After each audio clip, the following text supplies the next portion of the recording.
नमस्कार दोस्तों। आज के वीडियो में मैं वो चीज दिखाने वाला हूं जो किसी न्यूज चैनल में, किसी यूट्यूब चैनल में या किसी प्रिंट मीडिया में दिखाने की हिम्मत तक नहीं है, जो इसके बारे में सोच भी नहीं सकते। हो सकता है आज के बाद मेरे बहुत सारे दुश्मन पैदा हो जाएं, हो सकता है आज के बाद मेरे पे जानलेवा हमले होने लगें। मुझे किसी से डर नहीं है। मैं सच की पत्रकारिता करना जानता हूं। मैं सच के साथ रहना चाहता हूं। मेरा दिल से जुबां तक जो चैनल है वो आपसे जुड़ा हुआ चैनल है। आज मैं वही सच्चाई संभल हिंसा के ऊपर आपको दिखाऊंगा कि इनकी क्या सोच है, लोगों की किस तरीके की मानसिकता है और संभल हिंसा का असली मतलब क्या है, इसका मोटिव क्या है, यही मैं वीडियो में दिखाने वाला हूं और इसी का पूरा खुलासा करूंगा। चलिए शुरू करते हैं वीडियो। नमस्कार मेरे प्यारे दोस्तों। आज मैं दिल से जवा तक चैनल के माध्यम से आपको वो सच्चाई दिखाने जा रहा हूं जो बड़े बड़े न्यूज चैनल दिखाने की हिम्मत भी नहीं रखते हैं, जो केवल पैसे के लिए काम करते हैं। लेकिन मेरे ऊपर किसी का दबाव नहीं है। मैं सच की लड़ाई लड़ने वाला व्यक्ति हूं, सच को सामने लाने वाला व्यक्ति हूं। मुझे इस बात से कोई फर्क नहीं पड़ता कि मुझसे कौन बुरा मान जाएगा या कौन मेरे की तारीफ करेगा, लेकिन जो सच है वो सामने आना ही चाहिए। ये संभल हिंसा क्या थी, पहले तो मैं इसकी पूरी डिटेल में देते हैं। संभल हिंसा क्या है?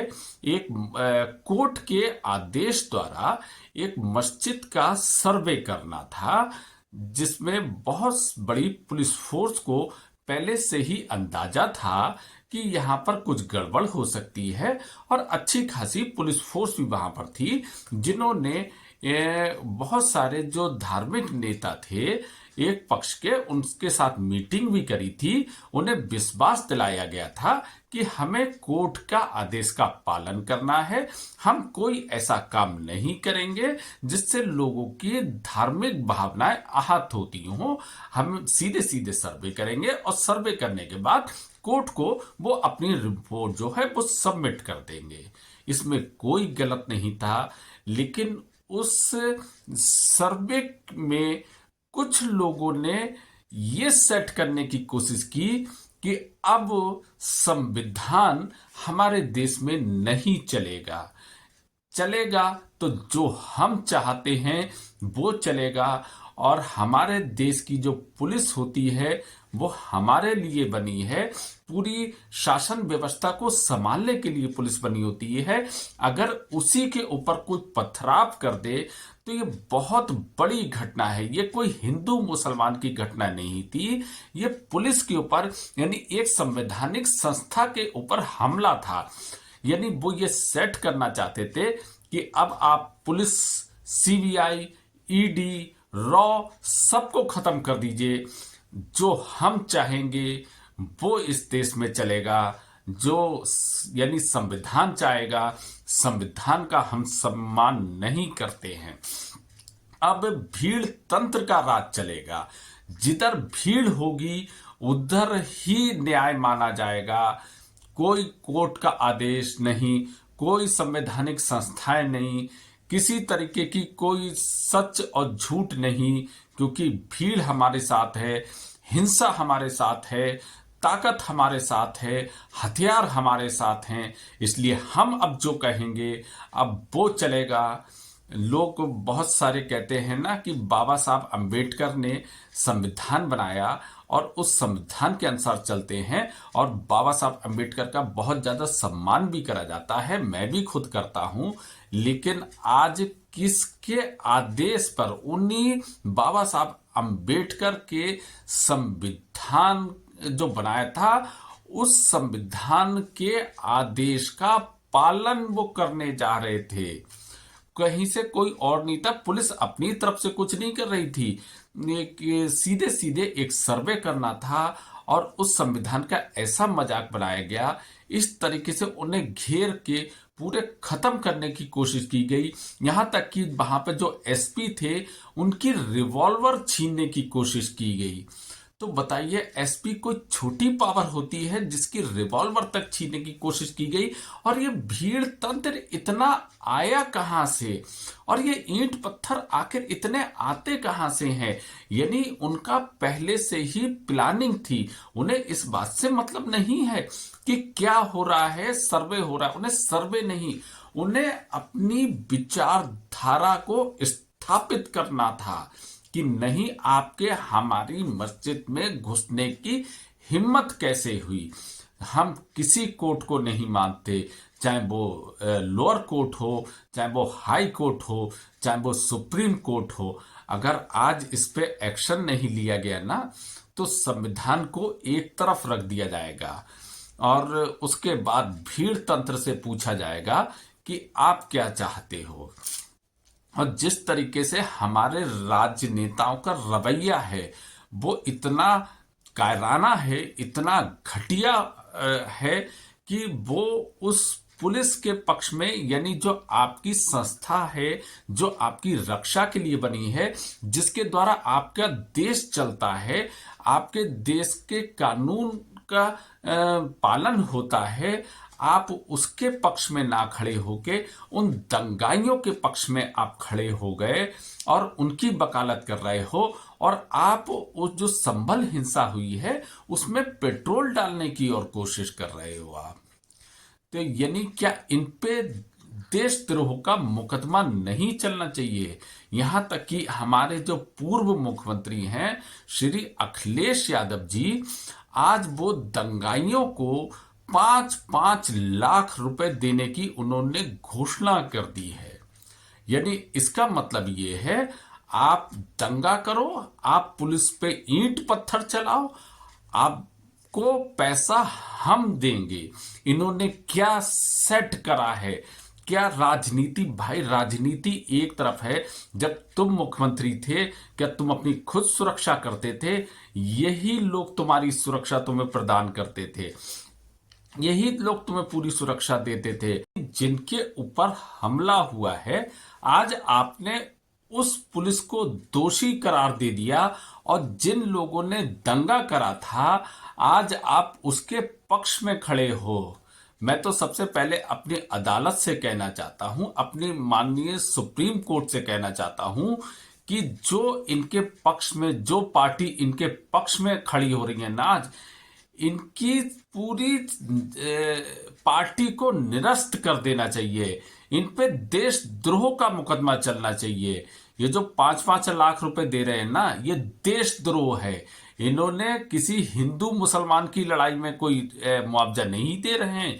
ये हमारे देश की संवैधानिक संस्था के ऊपर हमलावर लोगों को 5 लाख रुपए दे रहे हैं। ये देशद्रोह है। इनकी आज ही पार्टी को पूरी इनकी सदस्यता निरस्त कर देना चाहिए। आजीवन कभी ये पार्टी चुनाव नहीं लड़ सकती, और श्री अखिलेश यादव जी को आजीवन कारावास की सजा होना चाहिए। और जो भी उस दंगे में शामिल थे, मैं तो कह रहा हूं 5 लाख वो दंगा, 5 लोग दंगाई मरे हैं ना, वो उसके अलावा जितने भी बचे हैं, चाहे वो 5,000 हो, चाहे वो 10,000 हो, एक बार ये सेट करके दिखा देना चाहिए कि अगर देश के खिलाफ जो व्यक्ति खड़ा होगा, सबको अंदर कर दो, सबको कर दो। एक बार अगर सबको आजीवन कारावास देशद्रोह में मिल जाएगा ना, तो इनकी हिम्मत टूट जाएगी। अगर आज इनकी हिम्मत नहीं तोड़ी गई तो ये इस तरीके के हमले शुरू करेंगे। ये पुलिस के ऊपर करेंगे, ये मिलिट्री के ऊपर करेंगे। कश्मीर में पहले करते थे, कश्मीर में तो चलो उस समय कोई और संविधान चलता था, हमारे देश का इंडियन पिनल कोड नहीं चलती थी, वो तो धारा 370 हटने के बाद लागू हुई है। लेकिन अब तो इंडियन पिनल कोड यहाँ पे इसमें संभल में तो चलती है। आपकी इतनी हिम्मत हो गई, वो भी कोई 2-4 पुलिस वाले नहीं थे, ये पूरी फोर्स थी जिसपे एसपी थे, जिसमें बड़े बड़े अधिकारी शामिल थे। उनकी मौजूदगी में आपने इतने बड़े हमले को अंजाम दे दिया। इन पे बहुत बड़ा एक्शन होने की जरूरत है। इसमें सुप्रीम कोर्ट खुद संज्ञान ले और बहुत फास्ट, मतलब फास्ट ट्रैक कोर्ट में इनका फैसला है। और जितने भी इसमें सीसीटीवी कैमरे में आते हैं या जो चिन्हित करे जाते हैं, उन सब को अंदर करके उनके ऊपर देशद्रोह का मुकदमा करा जाए, इनकी पूरी संपत्ति जब्त कर ली जाए, तब इन्हें सबक मिलेगा। ये सबक जब एक बार मिलेगा ना, ये बहुत दूर तक जाएगा, पूरे देश में सर्कुलेट होगा कि इस तरीके के जो हमारे देश की संवैधानिक संस्थाएं होती है ना, उनके ऊपर हमला करने की क्या नतीजा होता है। 10 लोगों की हिम्मत टूट जाएगी। ये जो बहुत सारे जो कुछ शिक्षा देते हैं ना, बहुत सारे आतंकवादी संगठन जो बना रहे हैं ना, इन सबकी हिम्मत तोड़ने का ये समय है। इन्होंने हमारी हिम्मत तोड़ने की कोशिश करी है। आज हमारे देश के पार्लियामेंट को इस पे एक्शन लेना चाहिए, हमारे देश की सुप्रीम कोर्ट को इस पे एक्शन लेना चाहिए। ये एक इंडिकेशन है कि अब हम किसी संस्था को, किसी कानून को किसी भी तरीके से नहीं मानेंगे। यानी जो एक मैं कह रहा हूं ना कि एक विचारधारा बहुत तेजी से इस देश में पनप रही है, उसने अपना रूप लेना शुरू कर दिया है। आज हमारे देश को जरूरत है, एक इच्छा शक्ति की जरूरत है। सब लोग चाहो तो एक हो जाओ, अगर एक नहीं हुए तो आगे आप जानते हो कि आपका क्या होगा। जब पुलिस ही नहीं बचेगी तो आपको कौन बचा लोगे। पुलिस के पास तो हथियार होते हैं। जब उन हथियारधारी लोगों पर हमला हो सकता है तो आप तो निहत्थे हो, आप तो कमजोर हो। उनसे कैसे बचाओगे आप? उनसे कैसे रक्षा करोगे? कैसे औरतें बचेंगी? कैसे बच्चे बचेंगे? कैसे बुजुर्ग बचेंगे? कुछ नहीं बचेगा। इस देश में एक क्रांति, खूनी क्रांति जन्म ले रही है। उस खूनी क्रांति को आज कुचला जा सकता है। अगर आज नहीं कुचला गया तो कभी ही नहीं कुचला जाएगा। सब खत्म हो जाएगा। मैं बता रहा हूं आपको, मैं अभी से आगाह कर रहा हूं। इस देश के पास 15 साल से ज्यादा समय नहीं बचा है। आज 15 साल पहले मैं आपको आगाह कर रहा हूं। किसी को याद रहे 15 साल बाद तो आप देखना, इस देश में कुछ नहीं बचा होगा। केवल एक विचारधारा का राज होगा। कोई संविधान नहीं बचा होगा। ये राहुल गांधी वो संविधान की पुस्तक हाथ में लेके घूमते हैं ना, वो संविधान क्या, असली संविधान जो बाबा साहब का, वो भी नहीं बचेगा। क्योंकि उनका खुद का अपना जो आसमान से उतरा हुआ जो संविधान है, वो संविधान लागू होगा। बहुत कुछ और कह सकता हूं, बाकी वीडियो लंबा हो रहा है। आप लोगों को भी असुविधा होती है, आप लोगों का समय का ख्याल मुझे रहता है, इसलिए मैं इसे यहीं विराम देता हूं। अगर जरूरत पड़ी तो इस संबल हिंसा पे और दूसरा वीडियो भी बना के लेके आऊंगा। बाकी अगर आप मेरी बात से सहमत हो तो प्लीज मेरे वीडियो को लाइक करना, शेयर करना, ताकि मुझ जैसा व्यक्ति जो सच बोलना जानता है वो आपसे सीधे जुड़ सके। आप देखना शुरू कर दें, आप समझना शुरू कर दें। जो दूसरे नहीं बता सकते वो मैं बताऊंगा। बाकी फिर मिलते हैं नेक्स्ट वीडियो में। Thank you very much.